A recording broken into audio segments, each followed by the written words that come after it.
Our software can track any subsequent purchases on your website if you have an e-commerce site, or even lead conversion events, things like they signed up for an email newsletter, or maybe they downloaded a white paper on your website as a lead for your sales team. We can track that activity all the way back to the original social post and allow you just a whole wealth of reporting options if you install this tracking code. So this is a case of install it once as early as possible in your relationship with us so you get the most out of using our software. It doesn't take too long, and once it's there, you can forget about it and it will just work for you forever. So let's start with a lead conversion event. If you have like a newsletter that people can sign up for, all you need to do is grab this pre-generated code that we've already created for you. Just click in here and click copy, and you're going to paste this anywhere on the thank you page after somebody successfully signs up for your newsletter. Anywhere on there, this is basically just a clear 1 by 1 pixel image that will be loaded on that page. So they won't see it. It won't change the appearance of the thank you page at all. It only allows us to track that that event occurred for that specific user. So please give this to your programmer and have them add this 1 pixel to the thank you page of that email sign up form.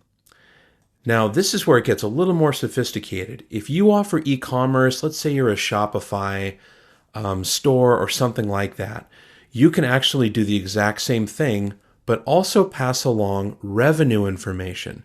So let's say they spent $120 on your store. How great would that be to be able to see in the reports that you had a social post that generated $120 in revenue?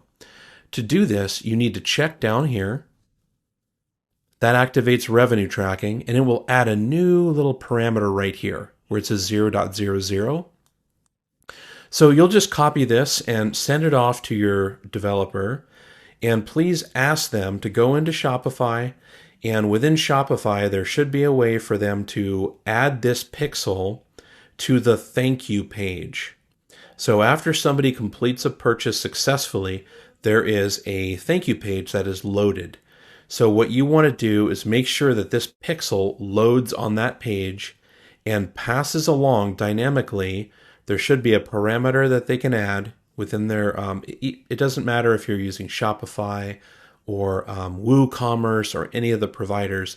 You'll want to look within your documentation within that provider to see how to add tracking code and how to add the cart total amount to this code. And that would dynamically be inserted right here instead of the 0.00.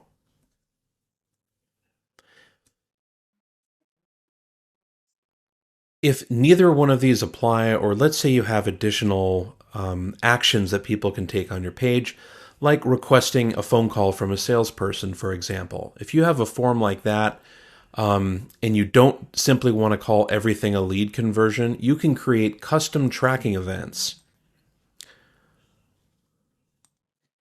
When you do this, you just want to come up with a name for it, request phone call, something that your team would understand. And then it already generated the code, so you'll want to provide this to your developer and have them place that on the thank you page when people request a phone call. And be sure to select these. If you do not want this action included when calculating total conversions, you would check the box. In this case, you would not want to check it. And you can also only count the first event per user. In this case, I believe you should check that, because if somebody gets impatient and then they request 4 times to have a salesperson call them, well, that's not really 4 successful conversions, is it? That's just one frustrated person. So you would only want to count the first event per user.